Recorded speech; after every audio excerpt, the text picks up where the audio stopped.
ان تمسسکم حسنۃ، اگر تمہیں فتح حاصل ہو تو کافروں کو تکلیف ہوتی ہے، اگر تمہیں مال غنیمت مل جائے تسؤہم، ان کو ٹینشن ہوتی ہے، اگر تم خوشی میں ہو تسؤہم، تو کافروں کو ٹینشن ہوتی ہے۔ یہ اس دور کے کافر کی بھی یہی کیفیت تھی، آج کے دور کا کافر وہ بھی اسی طرح ہی ہے۔ مسلمان کو کسی طرح خوش دیکھ کر کافر کو سکون نہیں ملتا، وہ ٹینشن میں ہو جاتا ہے کہ مسلمان یہ خوشی میں کیوں ہے۔ وَإِن تُصِبْكُمْ سَيِّئَةٌ، اور اگر تمہیں کوئی تکلیف پہنچے، تمہیں جنگ کے اندر شکست ہو جائے، تمہیں پریشانیاں لاحق ہوں، یفرحوا بہا، تمہاری پریشانی دیکھ کر وہ خوش ہوتے ہیں۔ غزوہ احد کے اندر 70 صحابہ کرام شہید ہو گئے اور بہت ساری تعداد جو ہے زخمی ہو گئی۔ عتبہ بن ابی وقاص نے حضور علیہ الصلوۃ والسلام کو پتھر مارا اور آپ کے دانت مبارک بھی شہید ہو گئے۔ ابن قمیہ نے تلوار کا وار کیا، وہ تلوار خود اس کو اوپر لگی اور مر گیا، لیکن حضور علیہ الصلوۃ والسلام کا چہرہ مبارک زخمی ہو گیا، خون نہیں رک رہا تھا۔ بخاری شریف کی حدیث ہے، سیدنا علی المرتضیٰ رضی اللہ تعالیٰ عنہ پانی بھر بھر کے لا رہے ہیں ڈول میں، اور آپ کی لخت جگر حضرت فاطمہ رضی اللہ تعالیٰ عنہ وہ آپ کے جسم سے خون کو صاف کر رہی تھی، لیکن خون اتنا تھا رک نہیں رہا تھا۔ پھر خشک چٹائی کا ایک ٹکڑا اٹھایا اور اس کو جلا کر اماں فاطمہ رضی اللہ تعالیٰ عنہ نے اس راکھ کو آپ کے زخموں پہ لگایا تاکہ مسام بند ہوں اور خون رک جائے، تو اس طرح خون رکا۔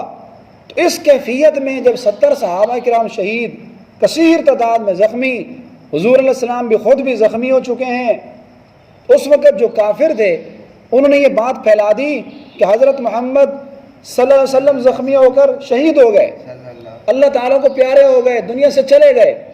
تو یہ خبر سنتے ہی جتنے بھی کافر تھے سب میں خوشی کی لہر دوڑ گئی، سارے خوش ہو گئے، نعرے لگا رہے ہیں زندہ باد زندہ باد، مسلمانوں کا نبی جو ہے وہ مر گیا، نعوذ باللہ ان کے بقول دنیا سے چلا گیا، اب ہم نے جو ہے میدان جیت لیا۔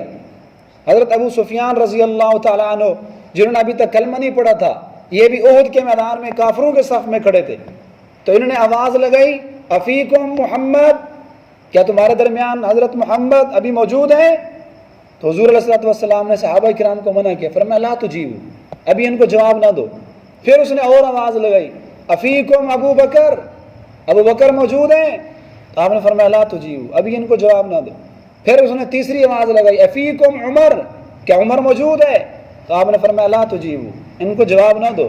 تو جب اس کو کوئی جواب نہ ملا اس نے سمجھا کہ شاید یہ سارے شہید ہو گئے، سارے دنیا سے چلے گئے، تو ابو سفیان نے زور سے نعرہ مارا اولو حبل اولو حبل، زندہ باد زندہ باد، ہم نے میدان جیت لیا، ہم نے سب کو مار دیا، سب ہلاک ہو گئے مسلمان۔ تو سب کے اندر خوشی دوڑ گئی۔ تو حضرت عمر رضی اللہ تعالیٰ نے فرمایا یا رسول اللہ اب مجھ سے برداشت نہیں ہو رہا، مجھے اجازت دے میں اس کو جواب دیتا ہوں۔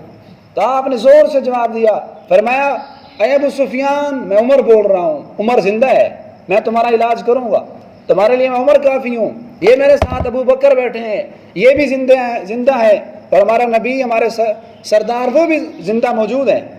تو دیکھیں اس طرح کے کثیر مواقع میں جب جنگ ہوتی، مسلمانوں کو شکست ہو جاتی تو کافر خوش ہوتے، اگر مسلمانوں کو غلبہ ہوتا ہے ان کو خوشی ملتی ہے تو ان کو تکلیف ہوتی ہے کہ مسلمان خوش کیوں ہیں۔